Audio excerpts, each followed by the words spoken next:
ప్రశాంతరావు గారు మరియు వారు తీసుకొచ్చిన మంత్రి సత్యనారాయణ గారి సందేశమే. వారు ఏం చెప్పేవారు, ఉప్పు ఊరే తగ్గించుతారంటే ఆరోగ్యానికి చాలా మంచిది, ప్రతి ఒక్కరు మంచినీళ్ళు తాగమని చెప్పేవాడు.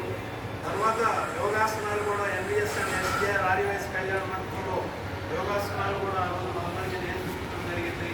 ఆయన వస్తున్నాడంటే ప్రతి ఒక్క కార్యక్రమానికి నేను అటెండ్ అయ్యేవాడిని. నాకు అంతకుముందు ఆరోగ్య సమస్యలు తీవ్రంగా రోజు కష్టపడేది. పచ్చగా ఉదయం పొద్దుగట్టుకునేది, నీళ్లు పెట్టుకుని తెచ్చుకుంటే పసుపు పచ్చగా పడి చేదు అంత దారుణంగా ఉండేది, తలలు కూడా ఉంటుండేది.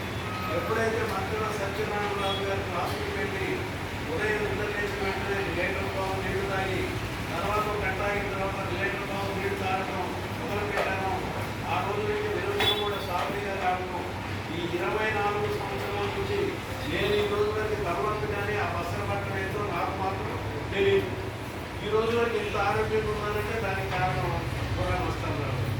మరి ఆయన అనేక సేవా కార్యక్రమాలు చేస్తున్నారు. ఇవాళ మంత్రి సత్యనారాయణరాజు గారు అంతకుముందు మోహంలో ఉండేది, ఇవాళ రాజమండ్రిలో మరి ప్రకృతి నిలయం కానీ అలానే విజయవాడ కృష్ణానది ఉంటున్న కరకట్ట దగ్గర కూడా మరి ప్రకృతి ఆశ్రమం స్థాపించారంటే మరి దానికి కారణం కూడా మస్తానరావు గారు. మరి ఆ విధంగా సేవా కార్యక్రమాలు చేస్తూ ఉన్నారు.